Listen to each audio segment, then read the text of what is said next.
Hello, my name is Dennis Flemming. I'm the Executive Director of the Hamakua Institute, and I'm speaking to you on behalf of the Hawai'i Island Agricultural Partnership.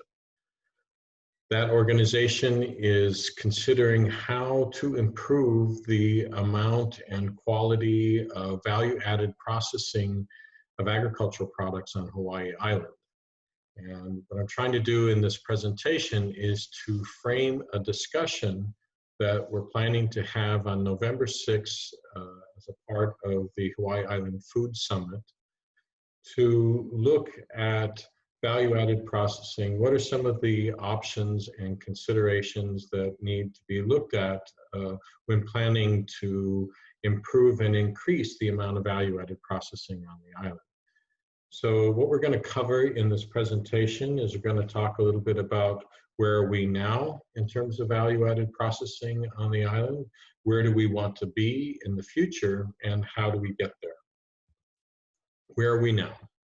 Okay, if you've seen any of the presentations in this series, you might have seen Lisa DeSantis' presentation on commercial kitchens, looking at the locations and the facilities available in various commercial kitchens around the island.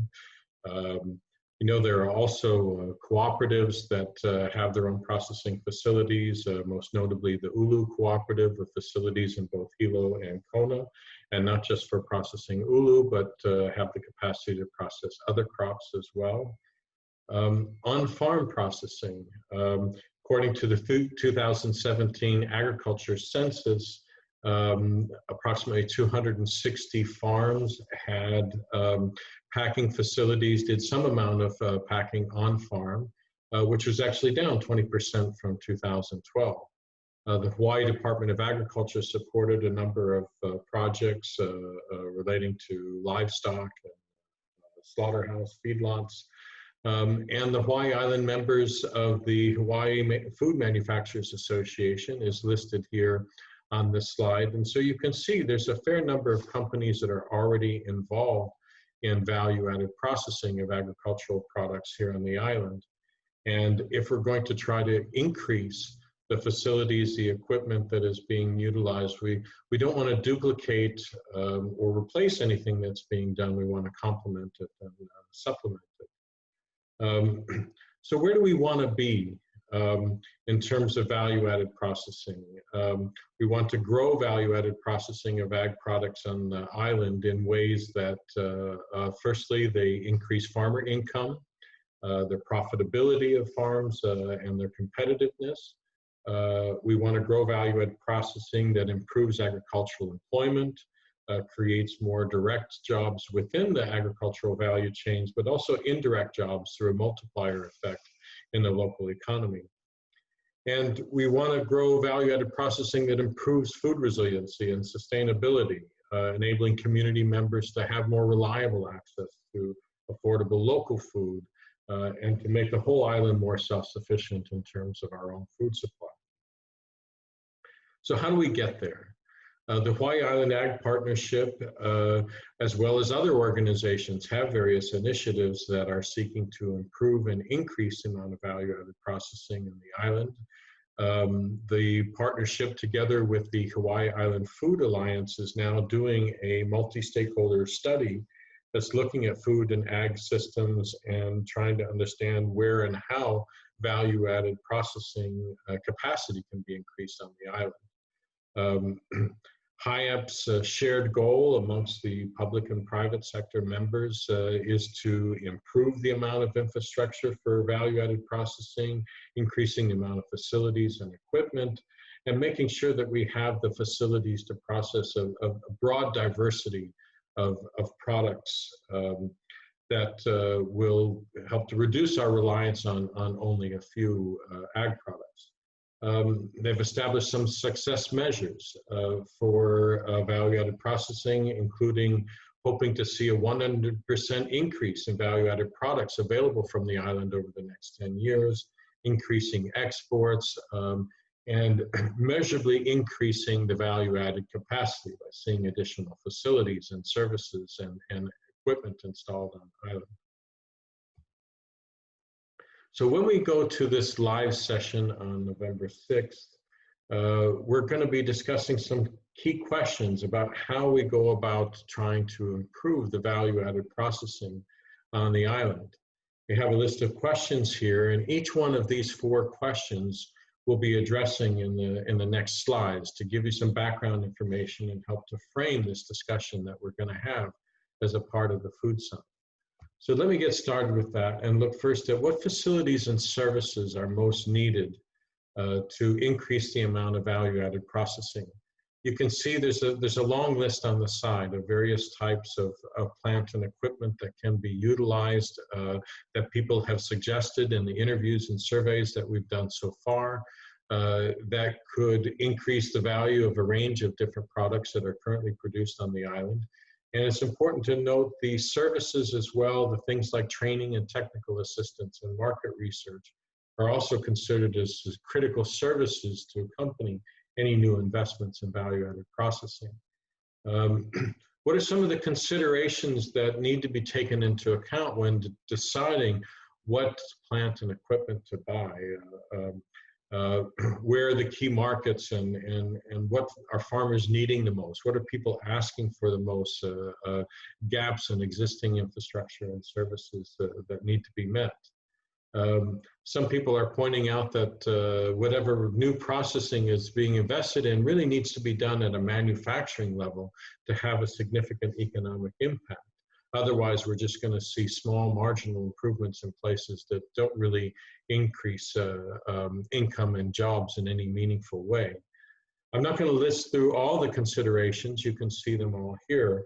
But there are a range of different things that need to be looked at when considering any particular plant or equipment for processing. And it's not just the market, but it's the maintenance, it's the support, it's what requirements is it going to meet? How well does it help people meet regulations and certification requirements? So you can see there are a lot of things to take into account when deciding what plant to purchase.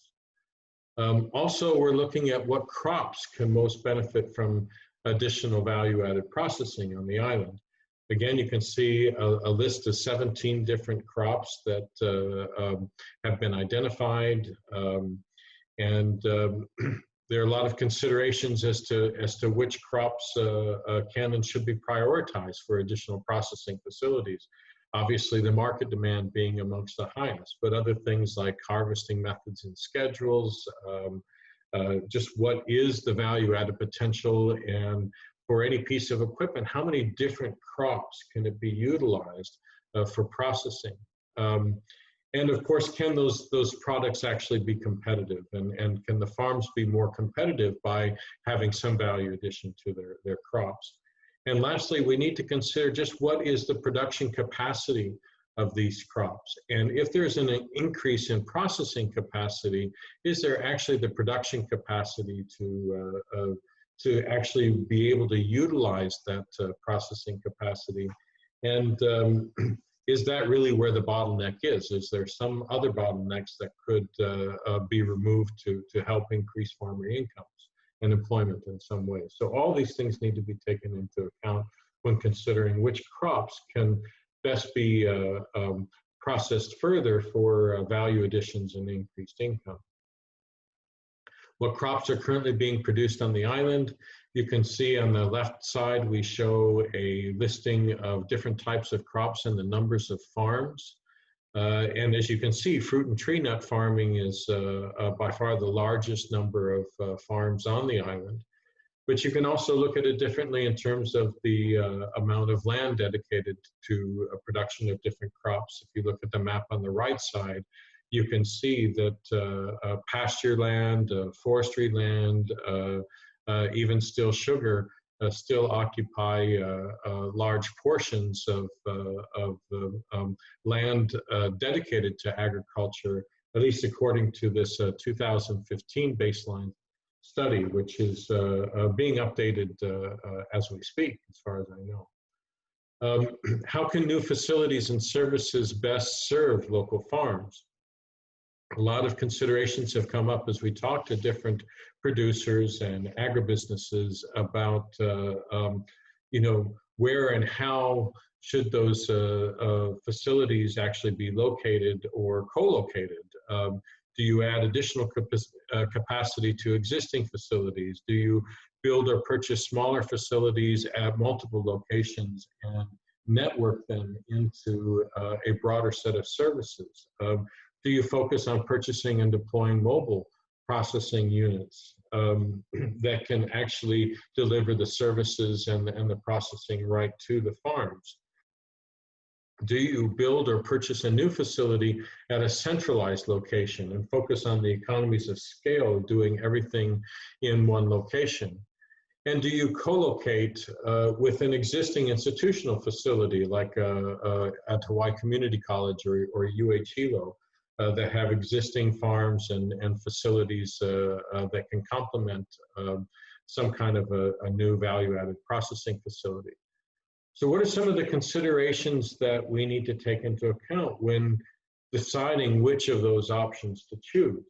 One thing is what I've mentioned before. We want to make sure that no new facilities, are going to duplicate or replace existing things, but they're going to complement and supplement. They're going to fill the gaps in processing needs rather than duplicating them.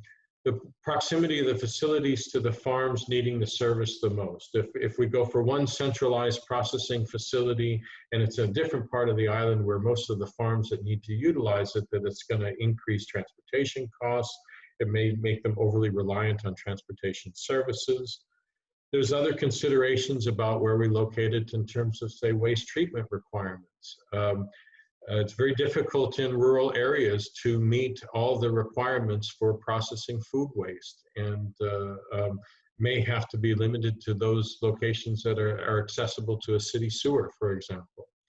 And just in general, the availability of suitable land and the necessary infrastructure such as power and water to support any new facility that is constructed or established anywhere. And of course, the financing requirements. For example, some federal donors require a lien over any property where new facilities are built, and this may run against the policies of some landowners.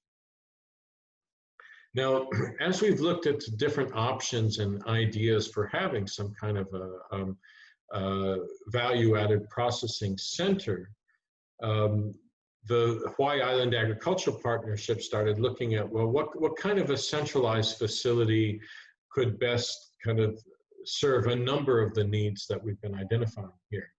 And so we've been talking now about establishing some form of an agricultural innovation center. And it's a very broad term and can mean a large number of things. If you follow the USDA kind of definition of what an agricultural innovation center does, it provides information, training, and direct assistance to ag producers in the production, processing, development, and marketing of value-added agricultural commodities and products. In the case of HIAP and its value-added processing action team, they were envisioning an agricultural innovation center that provided some improvement to the agricultural processing facilities, the equipment, helping farms with certification, with food safety regulations, and with the goal of enabling a much greater volume and diversity of value-added production on the island. The team agreed that the need for an ag processing hub could serve farmers throughout the island, and particularly for those that were hurt the most by the Kilauea eruption and Hurricane Lane in 2018 and the coronavirus pandemic this year. A lot of things have been happening which are affecting the ability of farms to compete and to be profitable. And value-added processing is seen by HIAP as one of those ways that they can improve the opportunities for many of these struggling farms. So one of the objectives of the Hawaii Island Agriculture and Food System Study that HIAP and the Hawaii Island Food Alliance are currently doing is to assess the feasibility of an agricultural innovation center on Hawaii Island. And what we're trying to do is to identify, is such a center feasible? What kind of facilities, equipment, and services should it have available? And how should such a center be structured? And so a big part of the discussions that we're having at the Food Summit is, what kind of a center could actually provide useful and beneficial support for the small farms on the island in relation to increasing their opportunities for value-added processing. We've talked a little bit about, what kind of crops can be processed, what kind of facilities and services are needed. But, a critical part of how to make anything like that work is to think about how is it actually going to be structured. If you're going to invest in a new value-added processing facility, there's a lot of options there to consider. There's the investment options. Are you looking at federal grant funds? Are you looking at a collection of diverse donors, local donors based in Hawaii? Are you looking at private investors to come in? Or are you looking at any combination of those? In terms of ownership, do you establish a new cooperative or company that represents the HIAP members or those members that are participating in the value-added processing equipment and services that are provided? Ownership could be by one of HIAP's big institutional partners, such as the university or Kamehameha Schools, or another partner that can hold ownership in some form of trust for HIAP, or in a way that's beneficial to any of the farms that are participating in the services of those facilities.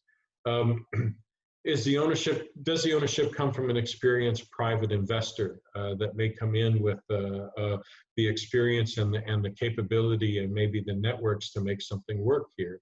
Or do you look at a joint venture and some combination of those types of ownership? And then also you need to consider the management. Does the management of such a facility come from an existing institutional partner? Could it be from a contracted management company that specializes in such facilities and services? Or might it be some private investor or joint venture partner who is already investing, and the management control is a part of their whole role and responsibility in the partnership? So there are a lot of considerations here to take into account when looking at those various options. You may be able to structure ownership in various ways, but you have to have the trust of the farmers that you want to participate. Cooperatives work well when there's a cohesion amongst the members. If you don't have that trust, if you don't have that level of engagement with farmers, it would be very difficult to have some type of a cooperative ownership of such a facility. How can the cost be equitably and efficiently shared? How do you align the interests of partners? That's always a big challenge and is rarely thought through enough and discussed enough amongst the various partners to make sure that they avoid the pitfalls of unmet expectations, of misaligned objectives, or even just a clash of organizational cultures. Are there private investors out there that are willing to commit capital? And what are their expectations for doing it? So there's a lot of considerations to take into account. We can't cover all of them. We're trying to give you kind of a flavor of what needs to be discussed, what needs to be considered as we're looking at planning some kind of a new investment in value-added processing. So this is just to help kind of frame the discussions for the live session in the Food Summit. We hope you'll be able to participate. We also want you to know that this is all a part of a series for the summit, and so, and particularly in relation to value-added processing. So we please suggest that you check out the other presentations in the series. And join us for the live session to discuss this particular topic at 1 o'clock on November 6th. So thank you so much for joining us. So I hope you got something useful out of the presentation, and we look forward to seeing you on November 6th.